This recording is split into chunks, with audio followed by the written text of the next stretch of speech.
Now back to the US, and Donald Trump's campaign has hit that bump with JD Vance under fire for his comment about leftist policymakers and childless women. It was made back in 2021. Here it is again.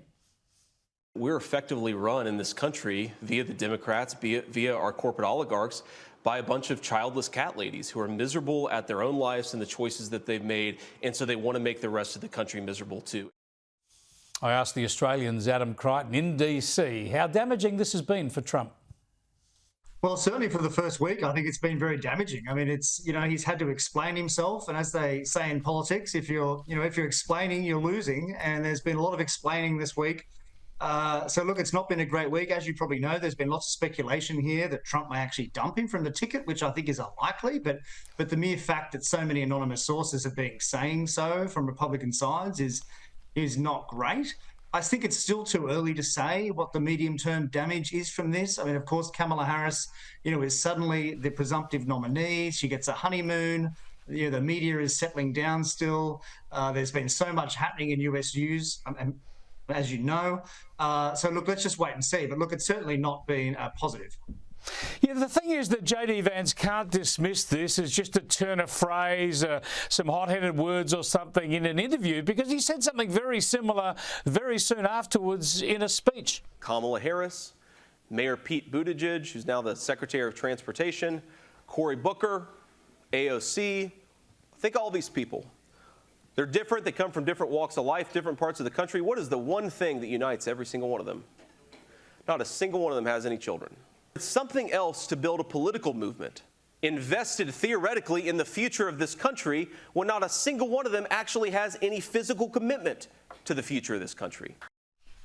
Now, Adam, we all get this, right? Families are central in society, children are good, and you want policies that are family-friendly, but you can't go around saying that you sort of have no stake in the country and no interest in the future of the country if you don't have children. This is a silly thing to say to people you want to vote for you. Yeah, look, it really was very silly. And of course, it's worth pointing out that there are many Republicans without children. I mean, there's Senator Lindsey Graham, there's Senator Tim Scott. They just spring to mind right now. They don't have children. And so, I mean, is he suggesting that, that they have the similar problem?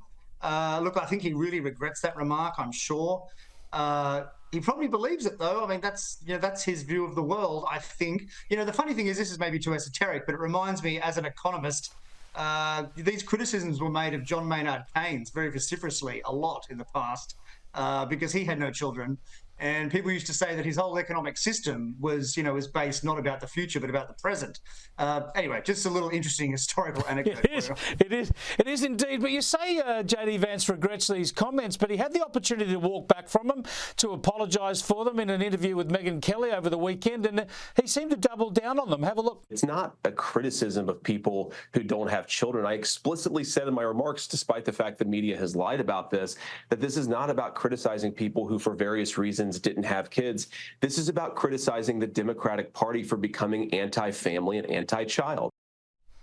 There you go. That's the kind of the political or policy argument behind it, but he's hardly stepping down from them. And my point about this, Adam, is I've got to be frank. While I've always been interested in JD Vance, I loved his book and I thought he was a fascinating choice as a vice presidential running mate. I always thought it would be wise for Donald Trump to have a female running mate, and especially now that he's up against Kamala Harris. Do you think he might use this controversy as an excuse to get rid of JD Vance and maybe have a female running mate? I mean, I'm a big fan of Nikki Haley's. I know they've had a lot of tension, but she would be a fantastic running mate for Trump, wouldn't she?